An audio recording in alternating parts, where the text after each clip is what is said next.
Assalamualaikum warahmatullahi wabarakatuh. Alhamdulillah rabbil alamin wassalatu wassalamu ala asyrafil anbiya wal mursalin wa ala alihi wasahbihi ajmain. Alhamdulillah saya di Madrasah Al-Falahiyah pada malam ini mengucapkan selamat Hari Raya Aidilfitri, maaf zahir dan batin. Kepada perantau, hati-hati di jalan raya.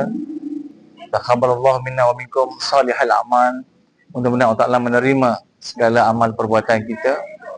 Innal a'idin wal faizin. Mudah-mudahan kita digolongkan di kalangan orang-orang yang beroleh kejayaan dan kemenangan pada hari raya ini, insya-Allah. Marilah kita ambil kesempatan pada hari raya ini untuk kita saling bermaaf-maafan, kunjung-mengunjung, ziarah menziarahi di antara satu sama lain. Itu saja daripada saya. Assalamualaikum warahmatullahi wabarakatuh.